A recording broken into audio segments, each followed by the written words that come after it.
Bom dia, Raquel. Bom dia, Fernanda. Obrigada aí pela sua gentileza. Raquel, é um imposto só para aluguel ou é o IBS? Não, é o IBS e o CBS, né? E a CBS. A Na verdade, é o contribuição. IVA dual, exato. Aham. Que vai valer para todo e qualquer tipo de consumo ou serviço.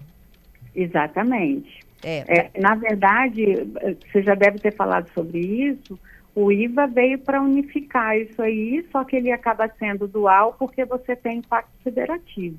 Uhum. O Pacto Federativo é o que fica com União, Estados e municípios. Exatamente. Aham. Então, precisou ter o imposto sobre bens e serviços, que fica aí dividido entre a União e os municípios, desculpa, entre os estados e os municípios, e a contribuição sobre bens e serviços, que veio para substituir PIS e COFINS, e é de competência da União. Uhum. E como é que se dá a aplicação nisso aí na cobrança do aluguel? Então, a coisa nova dá uma apavorada, sabe, Fernanda? Mas o bicho não é tão feio Ó, quanto outro parece. dia eu conversava com o secretário de Estado da Fazenda e Hum, ele falava do início, né, da mudança da reforma tributária a partir de janeiro, explicando para o consumidor, né, no dia a dia, na prática, o que muda para ele. E aí o uhum. ouvinte falou assim, ela tá com uma voz tão calma que eu acho Mas que a é coisa não é tão isso. calma assim. Por quê, Raquel? Então, é porque o que acontece com as locações no Brasil hoje? Você tem muitos locadores que a gente chama de pequeno locador e que a lei complementar também está considerando assim. Então, para a pessoa física, que é o pequeno locador, que tem até 3 imóveis e a receita anual não passa de 240 mil, para ele não muda nada. Uhum. Continua tudo como era antes que o quartel de Abrantes. Ele continua pagando só o imposto de renda. Entendido. Então, olha só, para aquele que é aquele que, de certa forma, ele pulverizou um pouco o investimento dele, né? Botou um pouquinho na poupança, um pouquinho no aluguel, não é isso? Exato. Você sabe o que tem muito? Ah, Aquele locador que falou assim, olha, eu vou envelhecer, a Previdência não vai dar conta, isso. então é melhor eu construir uma casinha em cima, e aí ele tem o aluguel como complemento de renda. Uhum. Isso é o que mais tem no Brasil. Esse sujeito não sofre impacto algum com a reforma tributária, porque ele vai continuar sujeito ao regime de tributação do imposto de renda, Aham. que não muda. Aonde que está o problema, né? E aí eu concordo que a voz não fica tão calma, que é quando você tem os grandes locadores, né? Aquelas pessoas que têm uma receita anual, isso no caso de pessoa física, tá? Que tem a receita anual superior a 240 mil, né? E que não é considerado mais o pequeno locador, ele vai pagar o imposto de renda mais PIS mais o IVA dual. E aí vai pesar, mesmo com todos os redutores que a lei complementar prevê, né? Uhum. E quem é o locador que é pessoa física também. Então, assim, ainda que a gente não saiba qual vai ser a grandeza desse impacto para pessoas jurídicas, do ponto de vista do locador pessoa jurídica, né? Fato é que a questão das holdings para poder pagar menos tributo acabou virando uma incógnita hoje, né? Porque o Hum. que acontecia? A pessoa física tinha uma receita muito alta de aluguel. Aí ela, para não pagar 27,5%, ela botava os imóveis numa pessoa jurídica para ficar sujeito ao regime de tributação de pessoa jurídica. Aham. Era a chamada É, holding familiar, Raquel? exato. Aham. Então, a gente ainda não sabe nem mensurar qual é o tamanho desse buraco, né, em relação a... Quer dizer, até tem, a gente faz umas contas aqui e consegue aplicar os redutores, saber qual que é o impacto para essas pessoas, mas, na verdade, o que a gente não sabe é como que o mercado vai se comportar em relação a isso, né, Fernanda? Porque hoje a gente tem um mercado de locação muito empírico, né? Olha, quanto que a gente consegue de aluguel? Então, a precificação do aluguel acontece muito por lei de mercado. E pouco se faz a técnica de precificação de produto para aluguel, no caso, computando o tributo. E as pessoas jurídicas ou as pessoas físicas de maior, que tenham um rendimento maior e estejam sujeitos ao IVA, vão precisar colocar o tributo nessa conta, né? Isso pode gerar inflação, um aumento em cadeia, coisa que a gente só vai saber, na verdade, nem tanto em 2026, né? Mais em 2027. Raquel, e também nesse segmento aí, né, de que você falou, aquele que tem alguns imóveis, está construindo, né, uma poupança diversificada para sua aposentadoria, há muita informalidade do combinado, né? Você não declara nem eu declaro? Olha, já tem uns 3 anos, Fernanda, que eu alerto pro quanto a Receita está fechando esse cerco, né? Porque desde 2003 a gente tem a DIMOB.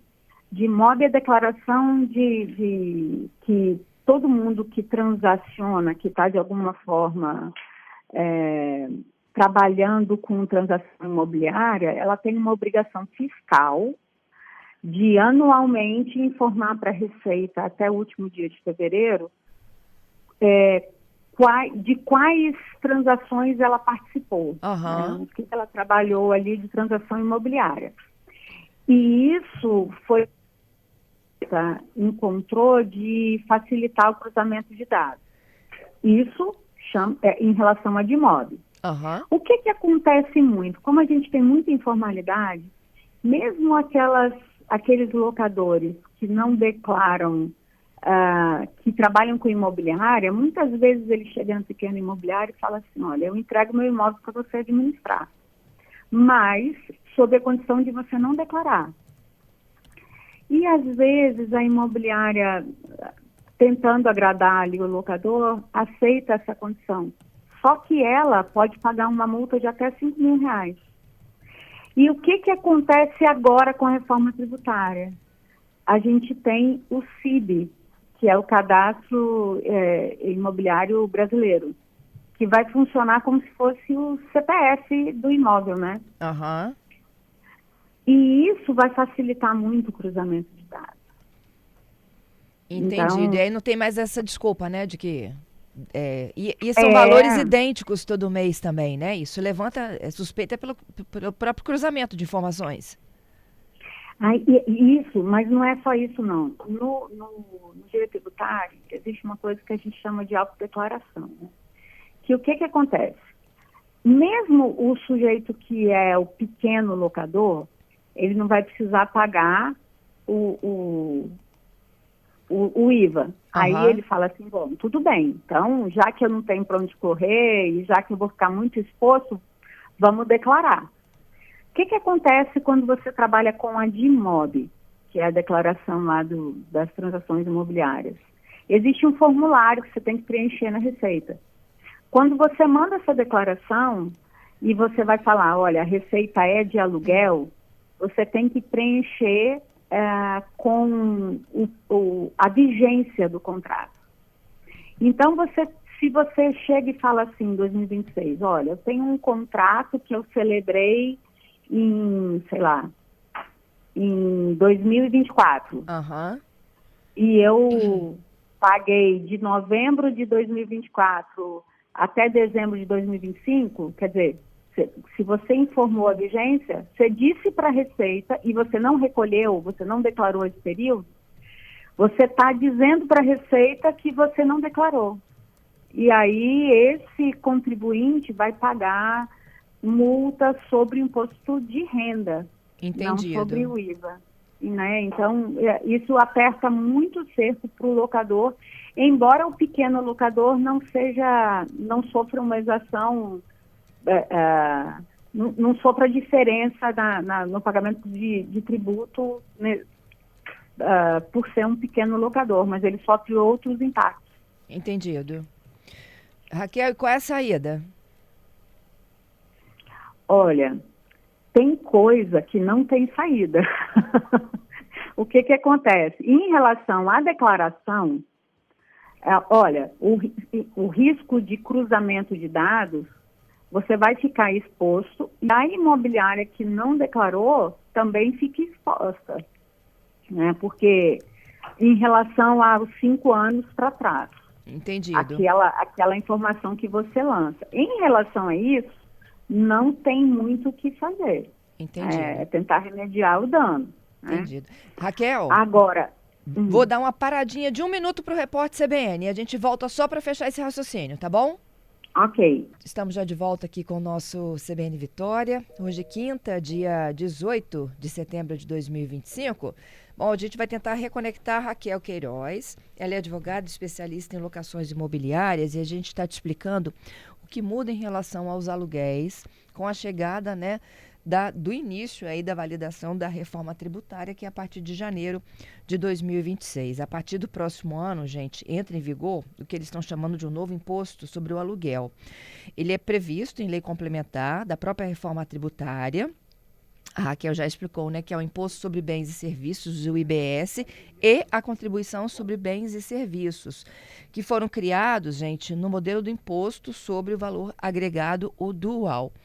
É aquele que divide, né, as alíquotas, as arrecadações a estados, municípios e também a União.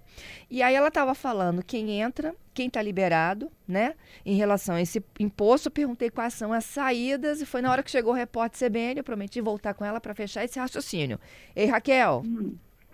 Então, Fernanda, agora, do ponto de vista de se preparar para esse novo momento aí, eu falei que não tem muito o que fazer em relação a cruzamento de dados para o pequeno locador, que não vai sofrer o impacto do imposto, do acréscimo. Em relação a quem vai sofrer esse impacto, e além do pagamento de imposto de renda, no caso de ser pessoa física, vai também acumular uma outra tributação, coisas que precisam ser feitas, né? Preparar uma transição, porque a gente vai ter uma cobrança escalonada. Em 2026, a gente não vai ter um impacto muito grande, mas isso já muda mais sensivelmente a partir de 2027. Em relação a contratos que estão vigentes, a regra continua, a gente tem uma regra para os contratos celebrados até 16 de janeiro. Então, uma coisa que eu penso que deve ser feita é contratos que estão na vigência indeterminada, fazer a renovação para regulamentar, né? Uhum. E ficar atento para os novos contratos em relação à precificação. E aí a gente tem que pensar em como que esse grande locador vai ficar no mercado em relação ao pequeno, que vai ter uma condição mais competitiva, né? Uhum. E, por exemplo, quem vai passar isso para o aluguel? Será que para o locatário vai fazer diferença de quem ele loca a partir de agora? Pode ser que sim, né? Pode ser que ele dê preferência ao de menor. locar ao menor, exatamente, para ele pagar um aluguel mais barato e ter condição de negociar melhor, né? E também, olha só, o menor também ele está em condição desfavorável ao grande, né? O grande ele ganha em escala. É verdade. Também tem isso. Também. Na verdade, é o livre concorrência, né? Aluga quem oferece melhores condições e melhores preços. Mas assim, é que hoje a gente, o pequeno locador também, Fernanda, eu acho que isso é uma coisa que vai ser positiva, ele precisa encarar a locação como um negócio, porque é um negócio, sujeito a riscos, precisa cuidar melhor do imóvel para estar nessa condição mais competitiva. Não dá Aham. para ele pensar assim, eu sou pequeno, vou trabalhar de uma maneira muito amadora. Então, eu acho que isso é bom para o mercado no geral, mas tem muita coisa que a gente não sabe como é que vai acontecer na prática, se isso vai gerar inflação, até porque a base de cálculo, esses 240 mil que são teto, eles vão ser reajustados pelo IPCA. Entendido. E com o CPF dos imóveis, não tem mais essa de sonegar. Não tem. Carnê-leão, né? Carnê-leão. Carnê-leão, na verdade, é uma parte da brincadeira, né? Ah, É. é uma parte para aquele que tem mais de três, não é isso? Não, o Para carnê-leão, quem tem até para três. quem tem menos, porque o É, carnê-leão é por imposto de renda. isso. É outro tipo de arrecadação. Fora isso, é a nova contribuição e o novo imposto. Exatamente. Que tem o Nossa, lançamento por homologação. Olha, vou te falar. Eu trabalho com locação há muitos anos e entendo razoavelmente bem de tributário, mas assim, é muita filigrana. Eu fico pensando na pessoa que não é o técnico, como que deve dar fumacinha na cabeça. é. E é um momento agora que a gente tem que entender muito, né? Estudar, pesquisar e fazer como a gente está fazendo aqui agora, ajudar os outros com informação. Exatamente. E desmistificar a informação, né? Trazer aquilo que é muito técnico para uma linguagem inteligível. Isso aí. Raquel, mais uma vez, aquele meu muito obrigada, viu, pela sua gentileza e as explicações aqui para os ouvintes. Imagina, é um prazer. Bom dia para você. Bom dia, Fernanda.